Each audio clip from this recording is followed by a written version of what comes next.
চলেন এক মন ভালো করে দেওয়া বাংলা রূপকথার জগতে যাই, যেখানে এক ধানের শীষের ভেতর লুকিয়ে আছে আসল জাদু। গল্পটা শুরু হচ্ছে এক মায়ের এই রকমই এক ডেসপেরেডোর প্রশ্ন দিয়ে, যা আমাদের এক অসহায় পরিবারের সামনে নিয়ে আসে। তো আমরা দেখা পাচ্ছি এমন একটা পরিবারের যারা যেন দারিদ্র্যের এক ফাঁদে আটকা পড়েছে, যেখানে অসুস্থতা আর কষ্টই নিত্যদিনের সঙ্গী। আর তাদের এই কষ্টের ওপর গ্রামের ধনী মোড়ল যেন আরও বোঝা চাপিয়ে দিচ্ছিল। ওদের দুই বাচ্চা, সূর্য আর তিশা, সাহায্যের জন্য সবার কাছে গেল, কিন্তু কেউ দরজা খুলল না। শেষে ওরা হতাশ হয়ে বনের গভীরে চলে গেল। আর সেখানেই ঘটল এক আশ্চর্য ঘটনা। গহীন বনে ওরা খুঁজে পেল এক ঝলমলে সোনার ধানের ক্ষেত, কিন্তু শেষ শীষটা কাটতেই একটা অদ্ভুত কলা শোনা গেল।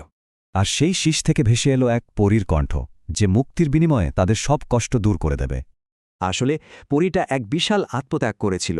একটা গ্রাম বাঁচাতে গিয়ে সে এক অভিশাপের শিকার হয়। তো বাচ্চা দুটো এখন একটা জাদুকরী মিশনে নেমে পড়ল, পরীটাকে মুক্ত করতেই হবে। আর ওদের অভিযান সফলও হল। সমুদ্রের জলের ছোঁয়ায় পরীটা অবশেষে মুক্ত হল। খুশিতে আর কৃতজ্ঞতায় পরী তাদের এমন এক উপহার দিল যা ওদের জীবনটাই বদলে দেবে। তবে সোনাদানা নয়, ওরা পেল একটা জাদুকরী বীজ, আর তার সাথে কিছু বিশেষ নিয়ম। নিয়মগুলো ছিল খুব সহজ কিন্তু গুরুত্বপূর্ণ। এই জাদুটা লোভের জন্য নয়, উদারতার জন্য। আর সেই পিঠার জাদুতে ওদের মা আর দাদির নিমেষেই একদম সুস্থ হয়ে উঠল। এই জাদুকরী পিঠার খবর খুব তাড়াতাড়ি ছড়িয়ে পড়ল আর পৌঁছল সেই নিষ্ঠুর মোড়লের কানে। সেই মোড়ল যে এত নিষ্ঠুর ছিল, আজ সেই নিজের মেয়ের জন্য পুরোপুরি অসহায়। এখন প্রশ্ন হল, যে মানুষটা ওদের এত কষ্ট দিয়েছে তাকে কি ওরা সাহায্য করবে? কিন্তু তিশা দয়া দেখালো। সে মোড়লের মেয়েকে পিঠাটা দিয়ে তার জীবন বাঁচিয়ে দিল।